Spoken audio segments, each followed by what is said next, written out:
Do better, see, do better today on DOOP by the River. Ladies and gentlemen, I don't know what happened last Saturday in Charlotte, but we're going to discuss what the heck happened at Bank of America Stadium as we look ahead. Believe it or not, it is the final match of the regular season 2022. We're going to look ahead up this upcoming Sunday. And don't you dare go anywhere because you do not want to miss this episode of DOOP by the River. Let's get this started, guys.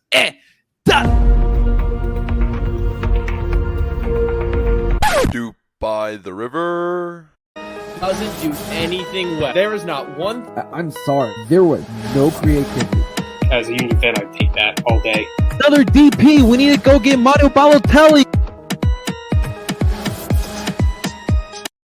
And that is right. Welcome, everyone, to DOOP by the River, the show where we follow everything Philadelphia Union. And, of course, we are brought to you by Philly Sports Network. Before we dive into today's episode of DOOP by the River, we want to welcome everyone in coming from YouTube, or if you're coming on Twitter, or you're listening to this wherever you stream podcasts, welcome on in, and thank you so much for spending some time with us. A reminder, guys, if you're watching this live on El Barcelona Phillies YouTube channel, hit that like button and subscribe for more viewings of DOOP by the River right here on this channel. And, of course, you can find us wherever you stream podcasts from Apple, Google, and Spotify. You can find us under DOOP by the River Podcasts. Ladies and gentlemen, let me introduce you today, my experts in duping, and please welcome back my guy, Mr. Zach Labasso. Zach, what's happening, baby? What's going on, man? You know, coaching a lot, watching a lot of footy now that the international break's over because that was depressing. Playing when I can, when my back isn't destroyed because of the fields that we have to play on. Zach's got the Carson Wentz going on. Yeah, man. Yeah, too early too. Too early for the back issues, but it is what it is. And then unfortunately having to watch the Union play on Saturday, which was also very, very gross. I have no idea what you're talking about, Zach. Not a fan of what I witnessed, but as I've been trying to say to people, like, you'd rather them play like absolute poop before the playoffs than in the playoffs. These are good points, man. So these are good points. You take it with what it was. It was a bad day on a bad field, and that's it. Nothing more, nothing less. Things definitely do happen, Zach. We'll dive deeper into that matchup, but definitely not a great showing by our blue and gold. But please, ladies and gentlemen, also welcome. This man always comes with the nicknames. Justin, Bald Parking Lot Attendant, Freiburg. So, Justin, does this mean you're getting a job as a lot attendant when we open up our brand new state-of-the-art sports complex? No, yeah. but wouldn't that be wild? Did you like this? Then leave. Yeah, it's been a wild few days between whatever happened on the field in Charlotte. Unfortunately, I was there. That's right. I don't know which elevation is worse, that or DC's. That 500 section, I got my steps in. That was ridiculous. Never again. That was they didn't need to open that top bowl. Like they filled not even a quarter of it, but the cameras caught it, made it look like it was full. That is true. Yeah, they overshot that one big time. And then following up with Zach, hurts his back in bad fields, and I get my bell rung in Monday night game, and Casa refs don't give a shit about my safety, but hey, it is what it is. Thank God I don't have a concussion. I'm legitimately concerned there, but I'm here. I'm still kicking. There we go. That's all we can ask for, gentlemen. I wanted to say something. I find it wild that tonight we're going to be talking about our final regular season match of the. Feels like it was yesterday. Flew by. Always, literally, none of these other leagues feel like this league does. I always feel like the summer goes by and there's the MLS season. Now we're gearing up for a playoff run. It is absolutely wild. But hey, that's where we're at. But you know what? If anyone should be proud in this panel, it's Zach. It's you, my friend. You called a lot of things over the offseason, except for Toronto, which we'll get to that later. I also got all the okay. To be fair, we all got the Texas teams wrong. All of us got the Texas teams wrong. Mm-hmm. So there was that. Yeah. Atlanta, but I'm pretty sure a lot of people had Atlanta in the playoffs. I don't think I had New England sinking as far as they're not there. I had New England pretty Yes. far down there, but not as far as they were. I think my West predictions were bad. If anyone predicted Seattle not to make the playoffs, please come here so I can slap you for lying, because there's no way anyone predicted that. And also, like, what are next week's lottery numbers? Because that is some kind of prediction. Yeah, my East predictions were good. My West predictions were not good. Not good. It's all right, man. That's what they're. But it is what it is. You know, I know the East better than the West because I watched that a lot more. So it's got time for that. It's got time for that. Who cares about the West? No one. Well, gentlemen, let's start off with a little controversy here today.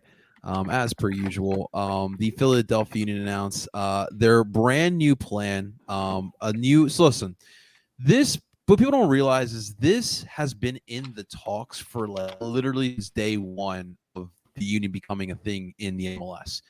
This is something the Union have been striving to do. Obviously, recessions are a thing, and obviously, money wasn't really coming in the way it is now within the MLS. But the Union announced the WSFS Bank Sports Complex. This will include 170,000 square feet of sports and recreation. It's a whole entire ridiculous complex. 8 indoor and outdoor grass and turf fields, 2 multi-sport courts, performance center and weight room, and $90 million into the community over the next decade. Gentlemen, that's the most important part. Now, look, the pros of this, obviously, you look like a world-class club. The biggest clubs in the world have something like this, and this would put the Union in a different realm within the MLS. A lot of these clubs have downtown stadiums, have nice state-of-the-art complex like this, but not all together like this, and everything is going to be right next to each other. This just legitimizes us not only within our league, but within the world. The con, obviously, as you guys can tell if you're watching this live on YouTube, that means a couple of the parking lots in which you have been tailgating since 2010 are probably not going to be there when this is built. So the game day experience is going to change. And for some who've had this tradition for 10 years, I understand it, but it's going to change a little bit. And so, gentlemen, this is where we lead to us. Justin, I'll let you start off here, man. Your thoughts on this brand new sports complex that the Union are planning on building here? Honestly, I think it's really smart. I mean, first off, I think the academy, YC Academy set up in Wayne. Everybody take a drink. Pour one out. I don't think it was a permanent measure. I think they were always thinking about what they could do for the waterfront.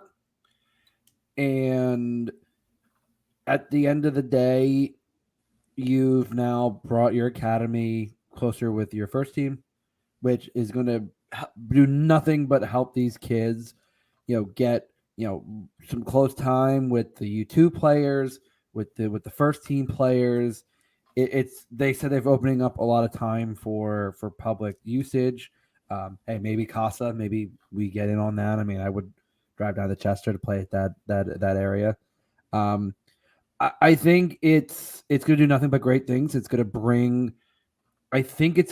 bring a lot of much needed attention and potentially much needed revitalization to the waterfront area. I mean, we've been talking about this idea that, unfortunately we know what happened with the complex plans. They fell through with the recession back in 2008.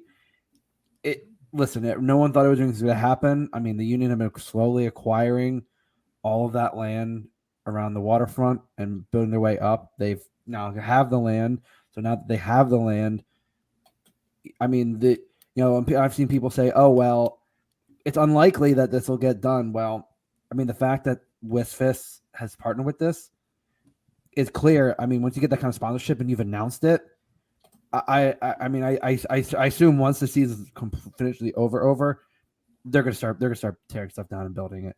I mean, at this point it's already I think it's gonna be set in motion, and the fact that you have the space for it, and I know we'll talk about what people think the downside of this is, but I really think overall this will do nothing but help bring the team, the area, the city of Chester. I think it'll bring mostly great things. Yeah, I mean, I guess when we think of YSC coming to an end, I think we have to check up on our boy Adam Booth. How's he feel, man? Wayne's finest. And they're going to take the YSC away from his great Wayne. But hey, it is what it is. Zach, I want to get your thoughts, but you played the game, at a high, I would say pretty high level. I guess like as a perspective, as one of these kids who would take part in the youth academy closer to Chester, kind of the mindset of those kids, seeing that happen and, just your opinions as well, man, on this whole situation. I mean, yeah, I don't think there's anything but good that can come from it. And I think even beyond the academy, like they're definitely going to host a bunch of tournaments there. They're going to have clinics. They're going to be able to do so much more at a more centralized location than they've been able to because like you have the academy kids practicing in Wayne, and then you have some of those kids probably getting called up to U2, and they might be in school in Wayne, and then they have to go to the training in Chester, and it's just all over the place. But when you can do everything in one spot, it's huge, and they're gonna have indoor stuff, and I mean, going even to like front office stuff, like the money they're going to bring in by renting out the space whenever they're not using it is going to be crazy. Like I'm sure clubs are going to be like, can we host our tournament here? The Union are probably going to now have a yearly like showcase. Maybe NYCFC asks if they can use. Yeah, they might use one of the side fields as their home field for a little bit because it's Aaron Judge's house now, and that's it is what it is. Nothing you can do about that. Sign Cristiano Ronaldo in January when he leaves Man U, and maybe it's his house. But until then, it's Aaron Judge's. I just think there's no issue. Like there's nothing that is bad about what the Union are doing there. I think it's all good stuff. All good stuff. The opportunities are endless for what they're going to be able to have at that location now. Guys, real quick, because listen, I don't want to kind of downplay to entirely the notion of the fans, because like a part of me does get it. Like you've been doing this. A lot of us have been doing this for 10 years, right? You've had your set spot, whether it was Lot B or Justin. I know you love the SOB lot a lot, and I do understand that. But when I look at the bigger picture of this, right, like we're talking about at most maybe two times a month that you're traveling down to Chester for a match.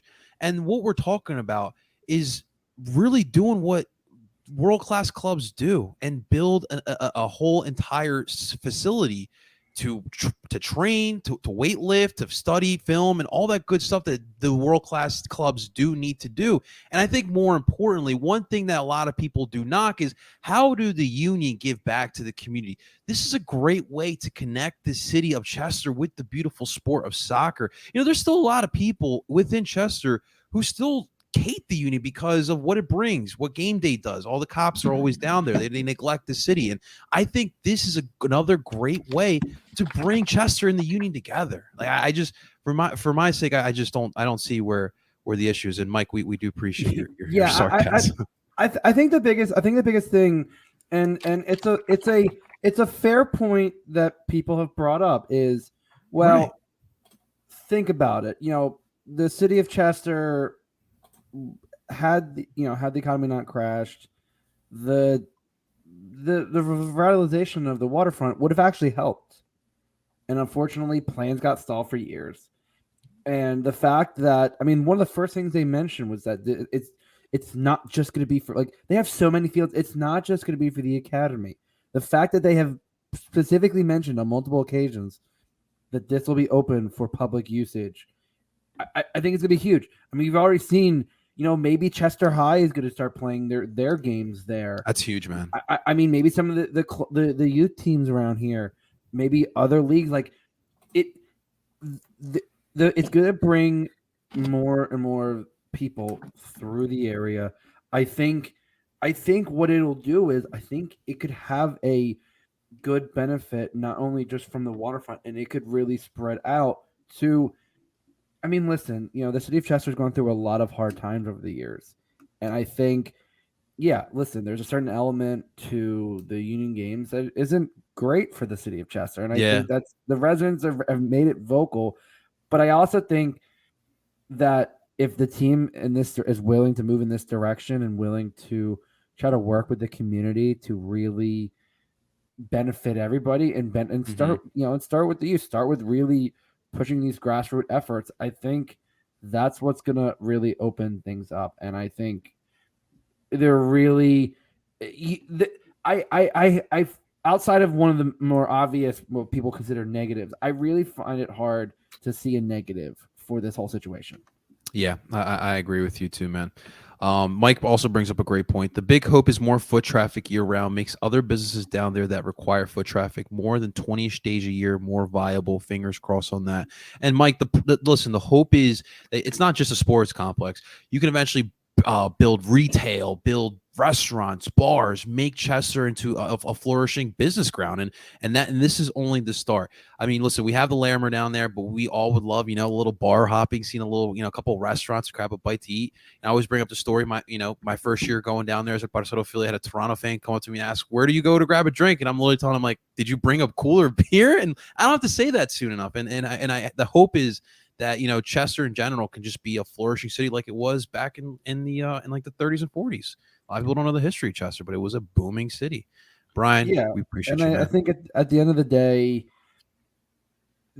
as Mike said, the idea that this could help to revitalize the businesses. I mean, there's a decent amount of businesses, like a lot of restaurants and stuff around the stadium, and I think maybe with this influx of people and money coming through, you know what? Maybe some of the money goes to some of these businesses and they can do renovations. Maybe they can, we can start getting these, complexes and start getting, restaurants. Like the idea is to slowly help the city of Chester to the point where people want to come down there for not just the Union games. And I think that's the hope. That's what we can hope for. Obviously, we don't know what the impact of this will be. We don't know how long this will take. We don't know the extent to the public usage. There's a lot of variables. A lot of questions are still unanswered. But from face value, you gotta feel like this is a positive and a step in the right direction. Absolutely, man. Absolutely. All right, let's move on, guys. I want to real quick. I want to talk about the weekend action, but I want to start off with Sunday's action, LAFC in Portland. That was very important for us. Obviously, if Portland did us a solid, we would still be in the running for Supporters Sheild, considering our little accident that we had on Saturday. But LAFC got the job done. I got to give them some kudos. A late Dennis Bouanga goal. That really got the job done for LAFC, and with our loss on Saturday, allowed LAFC to hoist the Supporters Sheild for the second time in 4 seasons. First off, I want to give congratulations to LAFC. I do give them kudos because, guys, remember, we're literally a month ago, we're literally thinking, like, is LAFC even going to get to the MLS Cup? Finally, looked like a complete mess, and for them to finish it off, so kudos to them. But I want to get your guys' thoughts. Zach, let's start off with you, man. You're feeling after LAFC put that goal in, man. So the thing is like when the train of like, oh, the Union could do this started, I was like, they might be able to do it, but LAFC is definitely not gonna let them do it. You know what I mean? Like the Union could win out the rest of the season, but I never saw LAFC like giving that up. And then they dropped points to Houston the first time, and I was like, It's like, you know what? Things got spicy. I was like, you know what? I think it's gonna happen. I think it's gonna happen. So we're rolling, right? Would they score the Union score like 30 some odd goals in like 9 games or something crazy? Like it was the most outrageous stat I've ever heard. And rolling. We draw at Atlanta, right? Which I honestly thought was going to happen. Okay. Like I thought that we would draw there because Atlanta always plays us tough. It's turf. We obviously, after Saturday, suck on turf. Should never play there ever again. And so going into the Charlotte game, I was thinking I never in a million years thought that they would lose, and they did. And then going into LA and Portland, I'd been saying the entire time that I don't see LA getting more than 1 or 2 points from their last 2 games. Portland always plays tough at home, which to their credit they did. They were very good in that second half. And then Nashville is a very, very good team. Nashville's fantastic. They have the MVP on the team.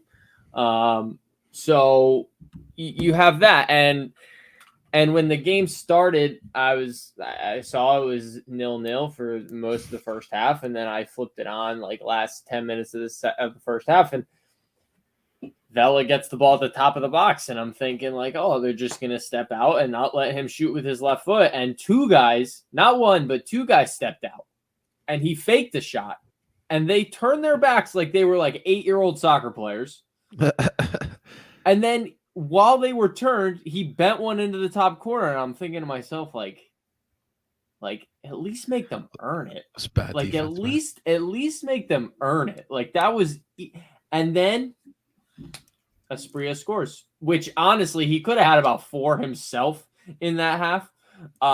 In the second October half. died on, man. October died on. Yeah, so Asprilla scores, and I'm thinking to myself draw is coming. Nashville's going to beat them at the bank next week. We're going to beat Toronto. Shield's ours, right? Then the questionable penalty kick gets called, which when I saw the first replay, I was like, that's not even a foul. He doesn't, his arm is on his shoulder, doesn't tug, doesn't push, nothing. Guy goes down. Ref sees it the way I saw it, gives the corner kick. And then 8 minutes later, Bouanga's dribbling from midfield down the left-hand side, cuts towards the box where the right back and the center back and the center mid are all there. They're all there. And they kind of create this little triangular pocket for him to just dribble into and have a clean shot on goal. And I'm thinking to myself, again, make them earn it. He didn't do anything special on that goal. He dribbled in a straight line for 55 yards and scored. And sometimes when you don't it was never in our hands. People who were blah blah blah, all this stuff. At the end of the day, we never had our own destiny in our own hands at all. Never. They had to drop points at least one more time because they had more wins than us. Now, did I think they were going to drop points? I did. Did I think we were going to drop points? I did, but not against Charlotte. I did not think against Charlotte.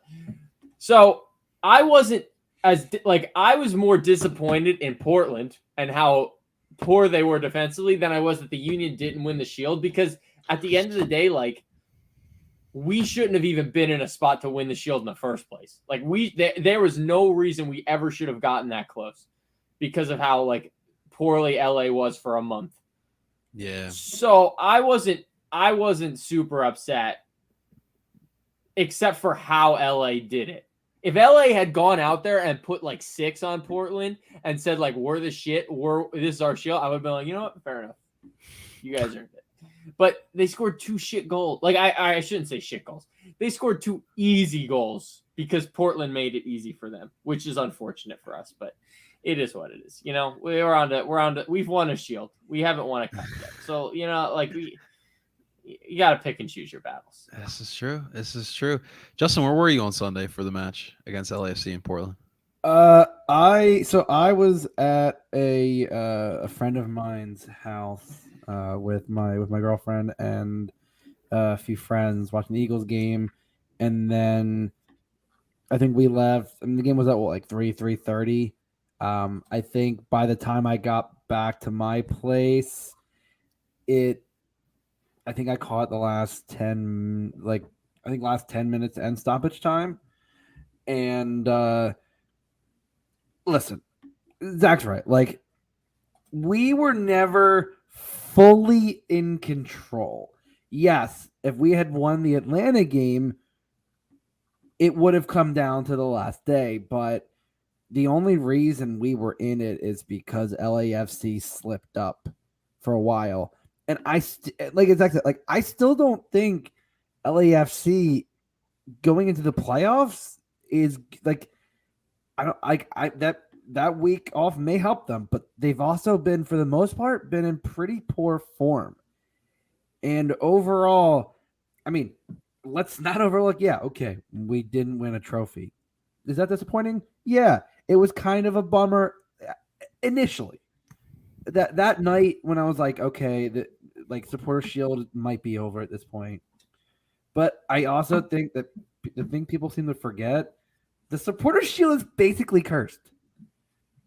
In the league's history, 7. I think. Are you onto something?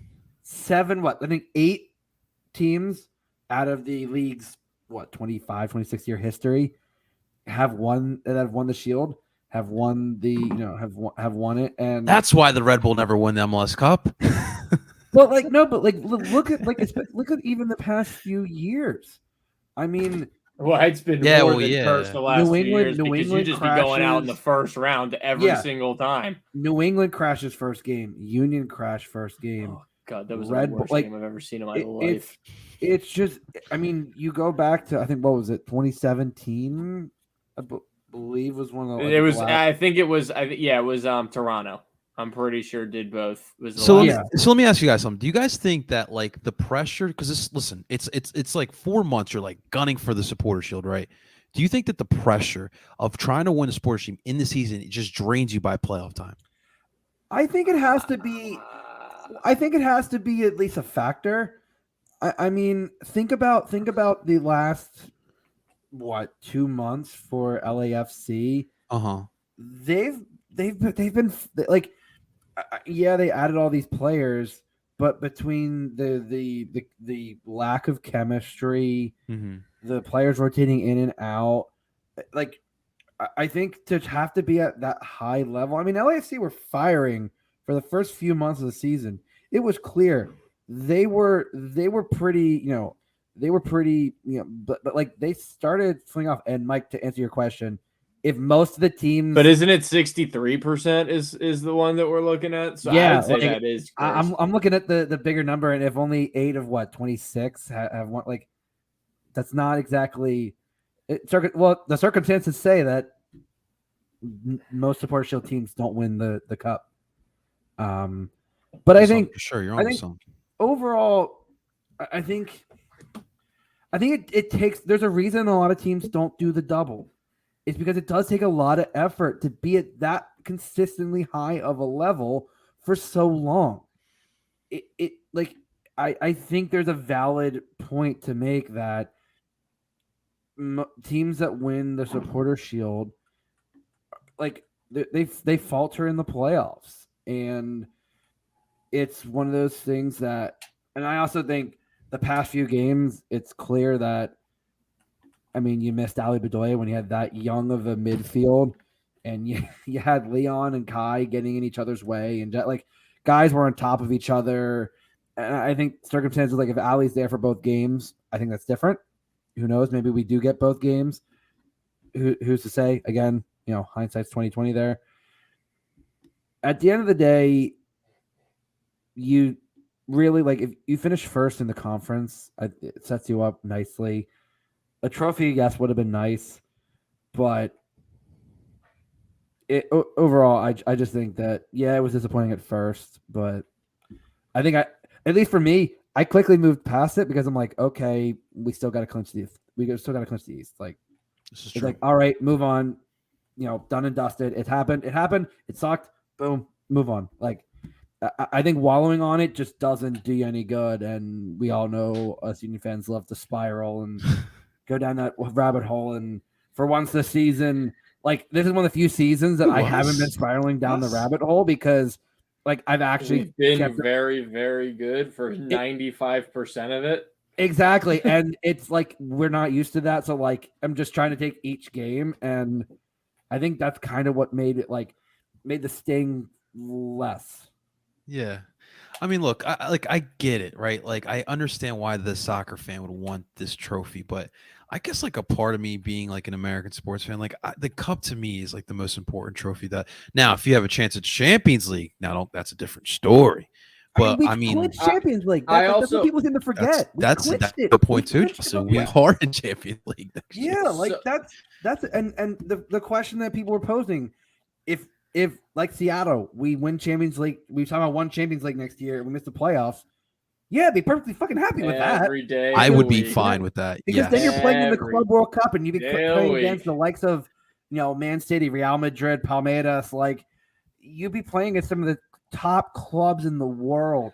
Yeah. So but you're a different dog. Next Justin. year, Seattle are going to be playing in the Club World Cup. It's fucking mind blowing. Yeah, crazy. I also think so I see the Shield like if you can forget curses. Curses are fake in my book. Like there's a pattern, but I don't think it's inherently cursed. Did this Italian just say there's no such thing as curses? No. Yeah, I did. I'm half Italian. The other half is. But anyway, if you can guarantee yourself a trophy, like we are trying to do with the Champions League in this hypothetical argument, you do it. So if you can win the Shield, and you're like, oh, but the curse, like, no, you win the Shield. Like, you guarantee yourself a trophy for that season. However, I think that the reason a lot of teams who win the Shield don't win the Cup is because they have won a trophy already. So going into the playoffs, they ease off a bit because they're already at a point where they're like, we had a successful season, we won this, we won a cup, or we won a trophy already. So going into the playoffs, they don't have that like we need to win a trophy because they've already done it. So I think that that's a big reason as to why, and that comes down to the manager. You can say all you want about how good a team is, but if you win a trophy and you can't get your players up to win the next one, then you're not a good manager. I'll even throw the captain in that, Zach. I think that leadership in general, I think, is very important for that. But like when you are Barcelona under Pep Guardiola and you win 6 trophies in a year, 6 out of 6, you win everything. Every possible trophy you could win, you win. That's all up here. Because when you win that first one that you're the best team that there is. But if you can win all 6, that's because you're stronger up here than every other team that you're ever going to play. And that's what it comes down to. Yeah, I think the biggest thing, too, is that, like, that Pep Barcelona team, like, their team, like, a lot of the teams had chemistry. They had a cohesiveness. Mm-hmm. I look at LAFC, I don't really see any sort of cohesiveness whatsoever. They are slapping together lineups. Chiellini looks like a 37-year-old man playing. He does. I'm sorry that every time I see like they're like that must be like, oh, look at this great play from Chiellini, and it'll be literally like him taking one touch to set like the ball. But honestly, I hope they make the final because out of all the teams in the West, they're the team I want to play. I know, but you look at prime example, the game against Seattle where they won 2-1, but it was so bad. It was so bad. Chiellini got roasted. No, I know, yeah. And I'm sitting there going, and they're like, "Oh my god, look at this great defensive game from Chiellini," and I'm like, "Are they watching the same game I'm watching?" Not only the back line. I mean, I think the biggest problem that LAFC, I think the biggest mistake they made was letting Mamadou Fall go on loan. Yeah. I understand he's a great talent, but you let him leave mid-season. I think they're going to be missing that come playoff time. In the midfield, it's like, great. Ilie Sanchez has been massive. Latif Blessing still playing out of position. I have not understood how he has played this consistently well over so many years. He's very good. He's They play him as a very, very shuttler, good. as an 8. Yeah, but he's realistically he's a winger. wing, Like he's yeah. an outside player. He's a Hey, or Di a Maria second for stri- Real Madrid all those years. Exactly. Like he's so out of position, but it works. And then He's when it so comes good. to the front three, I'm sorry, you can't have Vela and Bale on the field at the same time. They're They never going to do occupy that. the same spaces. And then have Boanga having Chicho Arango. Like I think Chicho Arango is Dude, I love Chicho Ryan.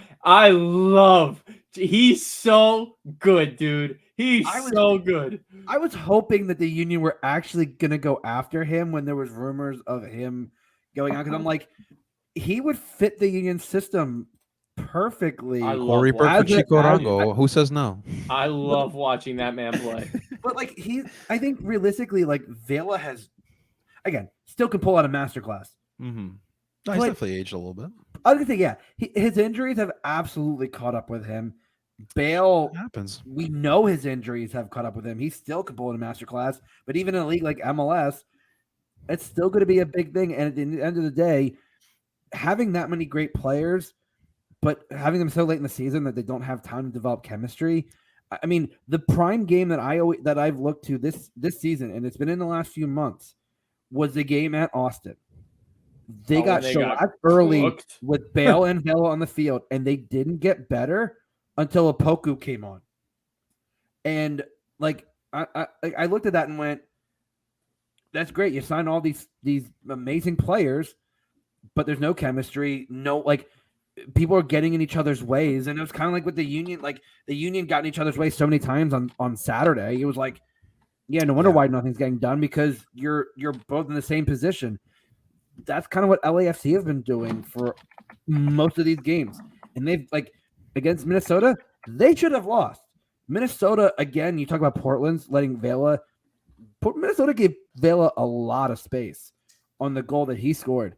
And then Reynoso should have finished that game off right at the end. And listen, he took too much time, and Kellen Acosta cleans that up. But like LAFC's form in the last few months compared to the Union's is the reason why the Union were in it for a bit. And yeah, at this point, like I think teams are now going to be looking at going into of LAFC Stadium, and they're not going to be scared. I think they know if they take the game to LAFC and put them on the back foot, LAFC is not a counterattacking team. The only real ability they have to stretch the field is the Warongo. And that's just playing Route 1 soccer. If they have time to build up, yeah, they can break you down. But if teams that have taken it to LAFC struggles to genuinely get around that. And that's where I think they could get upset in the second round at this point. Sure. This is true. It'll be interesting. Well, gentlemen, let's look real quick at Saturday's game. Just kind of our thoughts. Obviously, listen, a 4-0 loss to Charlotte FC in Bank of America Stadium. Really not much to talk about. Lineup kind of changed up. You know, we already talked about how Ali was out. So you had Jack McGlynn, Leon Flock, Edmundo Martinez, and Daniel Gazak in your midfield. Nathan Harrell got to start the right fullback. And of course, Julian Carranza and Michael Ua. And guys, there's really not much to dissect with these goals. 4 goals, all by Daniel Rios, who we did not see in the April he scored matchup again tonight, by the way. Did he really? Yeah. So we literally just unlocked the beast. Yeah, we did. He's gonna be the best player in MLS. Did he match his goal total for the season? I think. So he's got 8. He's got 9 now. He's got I think, 9 and 5 in 2 games. I think Golden Boot. Who is this? Who is this? Freaking Erling Haaland of the MLS right now?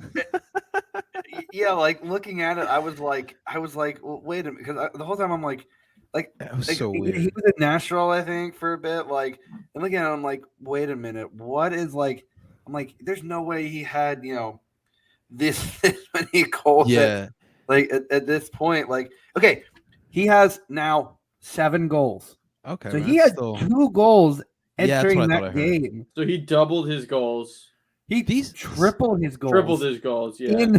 In one game. Yeah. The first 2 goals were so frustrating. Like the first goal, I'm like thinking like Kai literally just slept on that play. Like he literally stared at I forget who gave the service to Daniel Rios, but he's literally staring at the assist maker. And then on the second one, Daniel Rios is just he's looking like Wilfred Zaha in the box, and he just gets it right past. There's not much Andre Blake can do on that one. I mean, I think that the thing that, like, I think the two things that were apparent in this game were that, one, as I said before, you were missing Ali Bedoya because listen, that the back of that midfield was particularly young. And Daniel Godsag was having to do a lot more to drop back and marshal the midfield, which should not be his role. He should be following up on the attack and crashing the box and spraying the ball and bring through balls. And I also think that he played a full 90, right, Justin? Daniel? Yeah. And I think that, but I think that the other thing as well is the loss of Ali Bedoya was also apparent in the fact that players were getting in each other's way. There were multiple occasions throughout the entire game that there were perfect chances to play a through ball, to take a shot, and you'd see two players right at the same spot, and a third player and by the time that third player comes, over the top, the play's dead because the two players who got in each other's way gave enough time for Charlotte to step up. I just think it was very disorganized, very un-Union-like, but I also think it goes to show these last two games that missing Ali Bedoya is like Ali Bedoya's presence on the field is I think very understated, and it's showing why he's been a pillar throughout this entire season. He does a lot, man, and that's at one point I completely forgot about, and I remember watching it on Saturday. Like, I just did not feel like the connection from the back line to the forward lines. It just wasn't Long there. balls all day. I don't know what especially with Jack McGlynn in there. Like, how are you not gonna find that man's feet? Like, why are we just kicking? Was there one long ball at all? Well, so there was the one long ball, and I still don't understand the foul call. The ball was played over the top, and Mikel Uwa, arms down, both guys look up, and Mikel Uwa just shoulders, just low shoulder, arm down, guy goes down. Uwa is absolutely in it behind if that play, ref blows the foul. That was one of the few, first of all, I do not think that was a foul, but that was one of the few long balls that I saw in a game where, I mean, their defense was being stretched. In the first half, we had chances. We just, I don't know. We had a lot of chances in the first half. Yeah, players getting in each other's way. It was just bad, and that's it. Like, there's nothing else to dissect from it. Like, it was bad. One thing we do need to dissect, though, and Mike's bringing up a certain play, but just the performance in general of Kai Wagner. I mean, he was bad. He was absolutely bad. Listen, that was shades of last year's Kai, where he could not 1v1 defend at all. Actually, that felt like 2020 New England game. I was just about to say, man. Really, it's one of the worst games I've seen from Tajon Buchanan, making him look like a dumbass. Tajon Buchanan, that was didn't Brujo get pulled at halftime in that game? Against New England? Yeah. He was hurt, but I think he was I thought he got pulled at halftime. But either way, I do remember those two being specifically horrid that game. But that was the biggest thing, was like Kai was not helping himself. And listen, that was a yellow card any day of the week. It was a handball any day of the week. Listen, I was like, oh, wait a minute. And then I was like, initially I was gonna say, wait a minute, and then I was like, oh no, wait, that's absolutely a handball. I know, man. And it was like, you know what? Like, honestly, I think a game out for Kai might do him some good. Like, be like Jim might be like, hey Kai, like, yeah, remember 2020? That can't happen again. If you want to leave in the winter, that can't happen again. Because if he has another game like that in the playoffs, oh, there's no way in hell he's leaving. Leeds is like gonna say it's no, gonna thank be this you. big thing. Like if he blows up in these big moments, what big league is going to want Premier him? League on Saturday? Yeah, like is he gonna blow up in a game for, I don't know, Leverkusen against like Dortmund. Like if he blows up a game like that, his Bundesliga career would be pretty damn short. Are we concerned about this like the struggle on turf? I mean, even if you look No, because we won't have to play on turf. Yeah, I get for this year doesn't and be playing matter. at home mostly. Like, But just like I even look back at like didn't our second match? Did we play in the Big O? Didn't they have turf on that field too? Well, okay, but that's not even real turf. That's like that is AstroTurf. That's like different. really shitty AstroTurf. Yeah, that's different. Like I don't. There's no team that should play well. But like I think the thing with this is like, and people again, we're freaking out. It's like literally this is your 5th loss all season. All season. Like, all season. I get it. We had a lot of draws, and that probably is also what may have done us in. But at the same time, at this point, if you hold on to the first spot, you have home playoff games for the Eastern Conference Final. If LAFC slips up, you have home playoff games in the MLS Cup Final. Like, I think, and also if Supporters did go on the road to LAFC, they got grass. They don't have turf. Grass. They got nice grass. Yeah, like good. I think it's this idea, like, and people were like freaking out, and I'm just like, why are people freaking out? The Union are a absolutely dominant home team, and that's where most of their games are going to be going forward this season. Like, I'm sorry, like, excuse me if I'm not, jumping off the top of the wharf building because. I agree, Justin. Your fault. I agree with Mike. Yeah, I was hungover. I did not have as much to drink Saturday because Friday was. Come on, Justin. Water, Gatorade, coffee. Get back out there, man. And some fatty food. Justin, you can't be hungover if you never stop drinking. Okay. Oh no. I think just sip a little bit forever. And don't get me wrong, I did do the I had an omelet at a diner, and I was trying, but like Mike's right. I was like, oh, maybe I'll get like a beer at halftime, and that elevation from, like, first of all, I'm not going back up and down these steps, but also like it was like, oh man, I was like, oh, my stomach's still like, it's like, nah, man, this is not I'm not feeling this at all. So, hey, listen. Also, we should not have been in the 500 section to begin with. Like that was ridiculous. What are you at the vet? Are you watching the Philadelphia Adams play? What's going on? New training facility will have turf fields. We won't get fooled again. True. They better practice on turf. Honestly, though, explain this to me, right? I played in college, right? Which you would think has a lot less money than a professional sports league. You'd think. Old Dominion, grass. UVA, grass. NC State, grass. Now, maybe you're thinking, oh, but those are Southern schools. Indiana, grass.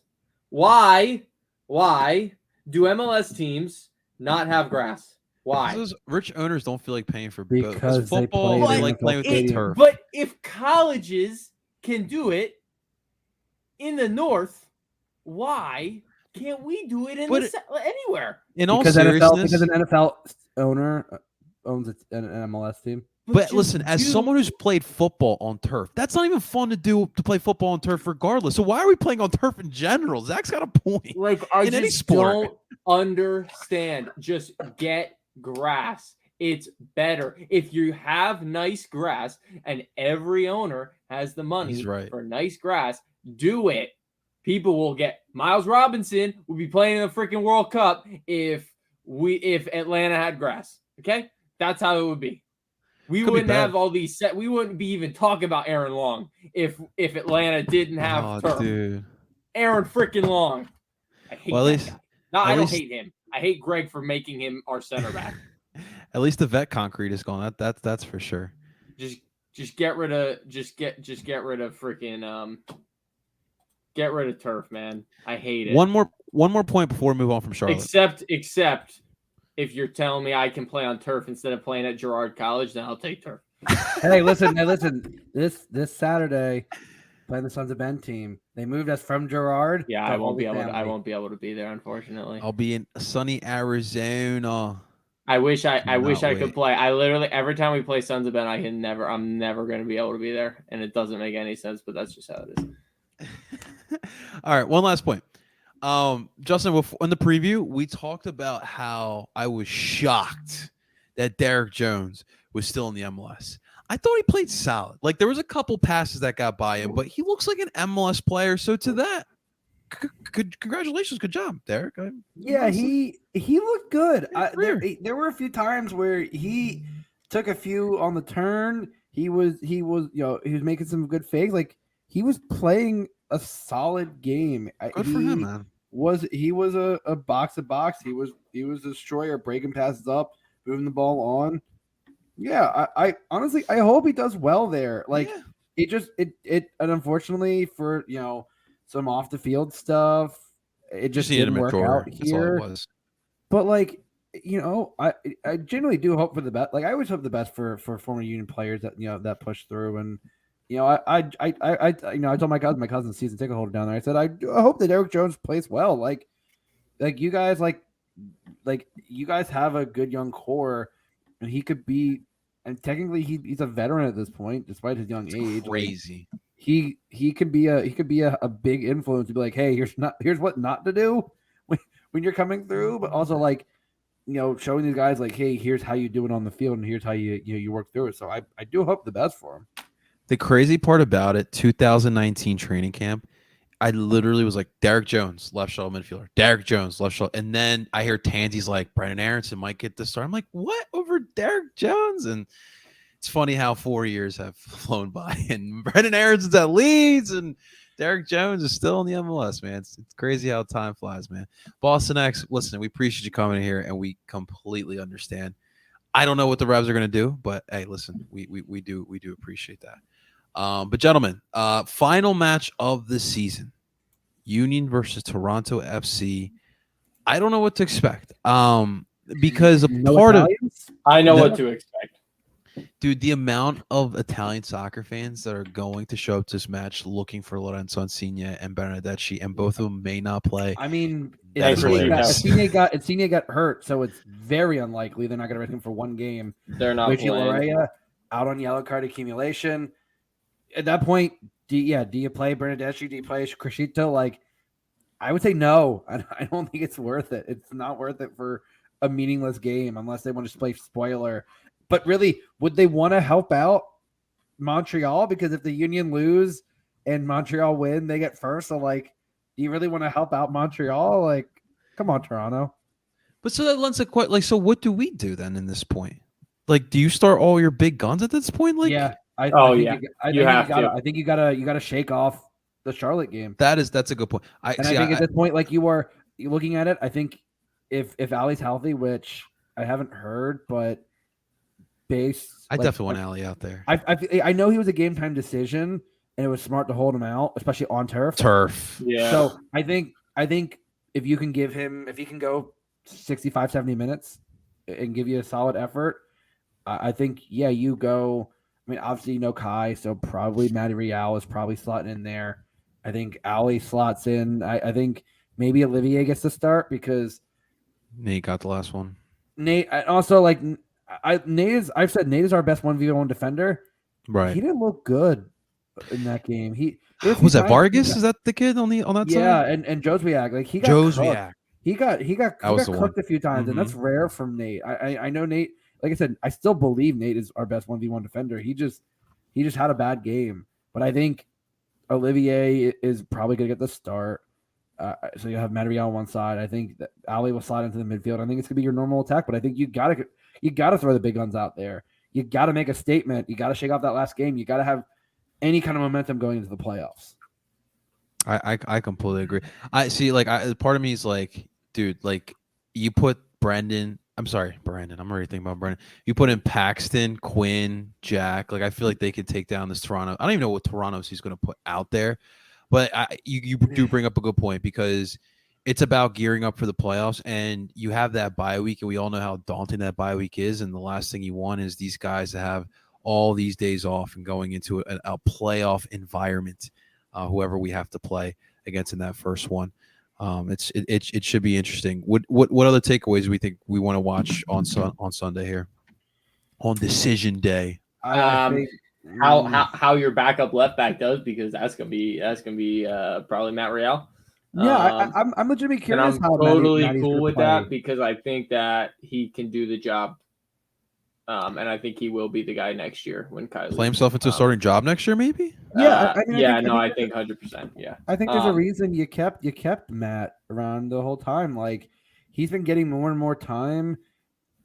Like, I feel like Matt, like we've like, oh, Matty Real's been like, the forgotten man. We're like, oh yeah, he's still here. Like when he know how old he is? He's 24.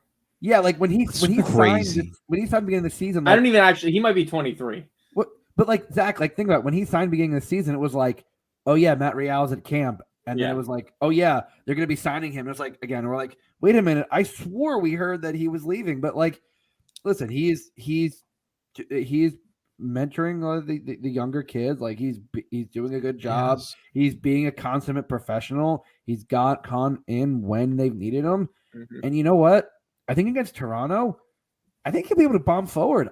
People understand like he's more of an attacking defender than he is a defensive defender. Exactly. And I think he's more of the Trent Alexander-Arnold type of. I hope no one's like Trent. He's so bad at defending. But also, I'm talking about the attacking. Not the shit ass. When you're that bad at defending, it does not matter how good you are at attacking. But Manny Real's the type of guy that, realistically, it would probably be a Shuttler or like an outside midfielder in another system. And I think that's what works for us in this 4-4-2 is he can bomb because the outside backs create the depth or the width. And Leon, and I think you'll see Leon probably dropping a bit more to provide that coverage, which will allow Matty Real to get forward. I have like Matt as a shuttler at times when Jim's put him in there. No, and he's looked good. I think when he's been in there. Yeah, I think overall it works. I think we've slept on Matty Real because. We didn't expect him to be here, but I think if Anton Sorensen is going to be your future left back, Matty Real's got to. When Kai sold this year, I think Matty Real's got to be your stopgap, and I don't think he's a bad stopgap option. I also need to see Anton next year if that's the case too, because that's what I've been hearing. He's going to be the replacement for the future, but I've yet to be watching play, so that's definitely something I would want to see next year. One last point on Toronto, because not really much to talk about Toronto since they're probably going to put out a B team. But Bob Bradley, obviously, look, trash. As our friend the Cooligans will say, basura. They're mid. So, do you think that he can turn this Toronto project around next year? Yeah. Okay. I defense needs a lot of help. No, yeah, like a full season with the Italians. Mike, I'm so done with you. Why are you doing? Oh my God, yeah, Mike. I didn't even think about that. Shit, he really does look like Voldemort. But I think the thing is, you saw, yes, Toronto were better with the Italians, but this team still has a ton of holes, and no amount of some amount of money. Well, no, sorry, no amount of Italians. A lot on Lorenzo and Federico. Wait, the Italians breed defenders. What do you mean no amount of Italians? They're just gonna bring Bonucci in next. Oh boy. Well, with the reports of a fourth DP, that might be possible next season, but I don't know. I feel like they've got a lot of holes, especially up top, especially in the defense. Goalkeeping, I still think is an issue because Bono and Westberg were both bad this year. And so, Richie Laryea was here on loan. I don't know. He might still be here on loan. He might go back. I genuinely don't know. There's a lot of questions. They have some young guys that potentially could get sold. Who knows if Michael Bradley retires? There's talks of it. Probably he's old. I feel like there's a lot of question marks, and the league has changed since Bob Bradley's been a good coach here. And I just think when it comes down to it, listen, the LAFC team won. I was going to say, he just won Supporters Sheild a couple of years ago. but they also bombed in the playoffs. True. So like I feel like it's like Bruce Arena where like his teams these days have not really adjusted to the new MLS, and they're still going off of like Bruce Arena still thinks he can sign all these veterans and it'll be like just like the David Beckham Donovan Robbie Keane days, and it's like bring back Josie, baby. Josie's the answer to all our problems. Like Omar the fact Gonzalez. that Bruce Arena thought, and then Josie went on to actually have a decent season in Mexico. But the fact that he thought that Josie Altidore and Omar Gonzalez would help save that season, when you knew that Tejan Buchanan already left and Buxa was probably let's replace Tejan Buchanan with Josie Altidore and Sebastian Lletget, who that's I like a good Lletget, idea. but like, come on, like that's a good idea. Lletget's doing well with Dallas, but like that wasn't going to work there, and I think the same could be said with Bob Bradley. Although at this point, I think Michael, if he retires, he might just be he might just be an assistant coach. That's what I keep hearing too out of Toronto. I think the question is going to be, what can they do to help fill in the gaps around the Italians? I don't know what I don't know what their plan is, and I think they'll be better this year. They'll make the playoffs next year probably, but there's still a lot of question marks, and you just got to wonder. Mike, I agree. I don't know what Higuain's been eating these past couple of weeks, but my man is on fire. And just because he knows he's retiring, he doesn't give a fuck. We do need to give some kudos to Higuain, man. Listen, I don't like that man, but he's very accomplished as a striker. Yeah. Not a lot of people do what he has done in his career. Except in the World Cup. He has kept the footballing world from its greatest achievement, which is giving Messi the World Cup he deserves, and that's. But I'll never forgive him for that. Outside of his Napoli days, he's been average. Don't remind me of 2015. Nah, he had one season at Juve where he was. But outside of his seasons in Napoli, and listen, I will forever remember Gonzalo's time in MLS. First game, 2020, in the rain, at Subaru Park. He skies a penalty, and Brujo mean mugs him. I was right outside with the Sons of Quarantine. Oh my God, that was fun. That was hilarious. It was one of the best moments, and it will forever live in my memories. Yeah, classic moment, man. But I agree, Mike. I think that they could do some damage in the playoffs. Like, they are firing right now. We killed Phil Neville too, and he's done a solid job. Yeah, he's done a solid job. Road in like Montreal, though, like I mean, if there were 7 and Montreal's 2, that's where they'd be going. No, because Montreal's my team. Wait. So we skipped to the part we could say that we give Zach kudos that he was right on Montreal. He was right, but a bit off the mark on Toronto. I was a bit off the mark. Here, I'll pull up my. Wait, let me ask something. Because Zach said, let's not act like Zach didn't say it. Zach said that Italians breed good defenders. When was the last good defender they have breeded? Well, I mean, Crescito's been really, really good for Toronto this year. But like Chiellini and Bonucci have been phenomenal. But they're old. Yeah, I mean, I guess, but like everyone gets. I mean, but now they have who's the guy who plays for Inter right now? And that's probably why I don't know. Who's the guy? I don't really watch City anymore. Bastoni. Bastoni's really, really good. Okay. Is there anyone else right now? Not that I can think of, but I know Bastoni's really good. Rugani's always been like there and abouts, but Bonucci's like not even that old. Like Bonucci's not Chiellini old. He's like 30. He's like 33. Which I mean maybe it's because Chiellini looks like he's chain smoked. Like several packs a week for how many years? He's a big espresso with the cigarette before training. He's the most Italian human being I think I've ever seen in my life. He probably has like a few glasses of red wine with some before games. Is that why? Yeah, with some olive oil and a nice loaf of and bread. Some bread just dipped in there. So listen, simple stuff. So my Eastern Conference went as this from bottom to top. This is gonna be crazy. We had Cincy at the bottom. Not Cincy at the bottom. Shocking. We had Charlotte at the bottom. But first year. Cincy, second from the bottom. I mean, no one saw that coming. Not in year one. No. Miami at 12, which So shocking. hands up, they did well. Kudos. DC at 11, they suck. Oh God, yeah.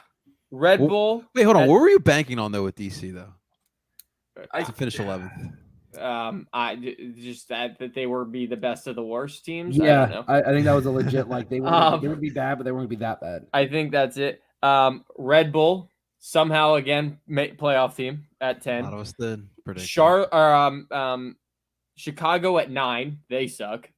I don't know why. They I made don't an know. honest effort. I don't know why. I think you're just trying to be nice to Casper. Shabilko would be. I don't know why I thought a team with Casper Shabilko would be good, but they were not. Crew at 8. They're at 7. That was pretty close. TFC at 6. There's my There's my bad one. Revs at 5. They're all the way in 10th. Montreal at 4. They're in 2nd. NYCFC 3. NYCFC 3. Homeless NYCFC. I did have Atlanta at 2. And, and that was not good. But I also had the Union at 1. Atlanta at 2 is misleading because they've been very hurt all year. So yeah, but they were not great. It's okay. It's okay. They were not great even at the beginning of the season. They have one of the best players in the league, so it's cool. It's fine. Listen, that's why we do those predictions, man. You never know how my West was really bad. Yeah, I don't want to look at my West. On the West. My West was so bad. Yeah. All right, guys, let's get some predictions here. I'm assuming that we all have a big dub here, but I guess I have a big score line is what we're up in debate. So Zach, what do you got here? 6-0. 6-0. 6-0. Justin, we have another 6 spot coming up. 6-0. I don't know how. Yeah, 6-0. That's my prediction. That's a bold one. 6-0. I think if there's absolutely no Italians, and I think there's a pretty good shot of that, I'm gonna go 3-0. Oh, you wimp. I can't. I understand they're missing Insigne, and British may not play, but I can see them score 8. They're going to park the the Union bus. Score 8 on Saturday. They're not even going to attack. It's just going to be 10 defenders. Yeah, and you know what's going to happen? Brujo, it's going to pain me to say this, is finally going to score from 25 out. If they park the bus like that. If not, he won't. He'll miss again. But if we're just peppering shots, Brujo will be the one to score. But they're going to win 6-0. The biggest bus they can bring from Toronto. They're going to do that here in Chester on Sunday. A la Jose Mourinho. Oh, buddy. Did you know, by the way, park the bus is now in the Oxford English Dictionary? How do you even know that, Zach? I saw it on Twitter today. Does not surprise me. Brilliant. Does it say that Jose Mourinho created that, or? Yeah, no, it does. It credits him and Sir Alex, I think, is the two people who. Sir Alex did that, really? That seems surprising because the Sir Alex teams were always very attack minded. Yeah, but not when he had to start Johnny Evans back there with Phil Jones. I need to give up on my European soccer history, man. That's some good stuff there. Justin, what you got? Phil Jones, he's over here cursing. Would it not surprise you if Phil Jones came one of to the best MLS? Defensive plays I've ever seen, where he heads the ball while he's on the ground. Oh, brilliant defending. Wait, what? I need to watch this. Oh, yeah, what? no. Phil Jones. People make fun of it. It is one of the best defensive plays I've ever seen. He is literally falling and crawling, and he army crawls and heads the ball out of bounds away from the attacker who would have scored. It is brilliant. Would it not surprise you if he made it over to MLS? No, it wouldn't surprise me at all. I think he would be a great center back in MLS, actually. Zach, I think El Brujo could do that. I think El Brujo would instead of head the ball, head someone in the shins instead, and then he would torpedo his head into some's groin. Yeah, maybe lower the head and just dive for the love of the team. Yeah, he probably would. He'd be a. Justin wanted to say the planter sack right there, but he's keeping it PG. I mean, listen, he would not be afraid to go after someone's nads. You guys want to hear a crazy Inter Miami stat right now? All right, let's hear it. Inter Miami is 7-2-1 when scoring first this season. Wow. They are 1-1-10 when they don't score first. That's gonna be key for all the bettors out there. Zach's got you. That's a good one to keep an eye out for. That's a crazy stat. That's a 1-1-10. That's horrible. That's like, but like, yeah, like you got no mentality. No you mental none. toughness. No mental toughness. Although honestly, is it hard? Is it easier to come back than it is to hold the lead? I don't know. Maybe it is. It might be. It might be. In this sport, anything. Holding the lead is tough, man. It is tough when you up 1-0 and you got like the last 8 minutes of a game when a team is just crossing. You gotta be switched on the entire time. Like that's stressful. Just ask Red Bull, man. It's not easy. But with that being said, guys, that's going to do it for today's episode of Dupe by the River. Guys, thank you so much for listening on in.